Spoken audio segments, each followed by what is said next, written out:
Hey everyone, how are you? This is where we at. May you all have a chance to come to northern Scotland in your life. I wanted to just tell you a little bit about parts per billion versus parts per million versus serving size. I've talked about this quite a lot before. I just want to make sure people understand the language on each of the Instagram shareable graphics for the lab reports that we share is very specific. And if you actually take a moment to read that, it's pretty clear. We are using the Baby Food Safety Act of 2021 as a benchmark, not just for baby food, but for everything, because everything is ingested by humans and there's no safe level of lead.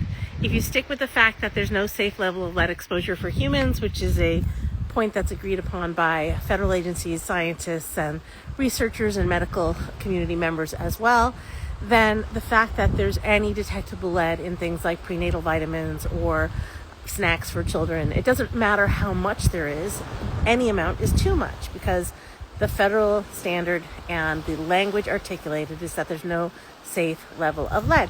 So what happens is a lot of these companies justify, well, it's the serving size and it's safe because of the serving size. Even the Olive app and the Yucca app, I don't know if they're doing heavy metals, but these other apps are like not evaluating.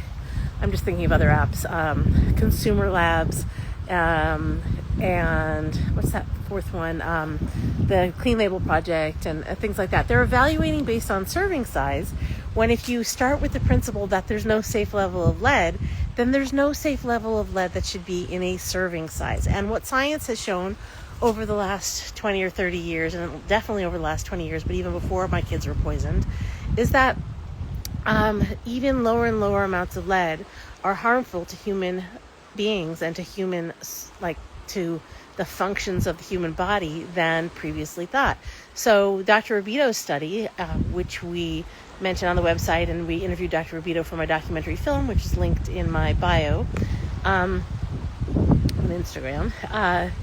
Dr. Rubito learned that even population level exposures of 0.43 micrograms of lead per deciliter of blood, which was the adult women of childbearing age level population average when she did the aggregate study in 2010 and 2011 numbers that were evaluated, is enough to cause harm. And even increases of 0.1 microgram of lead per deciliter of blood, which is a very small amount, have notable, significant, confirmed impacts on negative birth outcomes.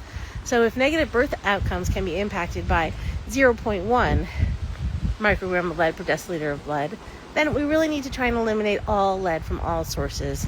And if we can find sources of food and supplements and toothpaste and sunscreens that have no lead, then why wouldn't we want to use those? Okay, that's my thoughts for today, because there's a bunch of kids coming and I don't want them in the video. And talk to you soon. Thanks for being here.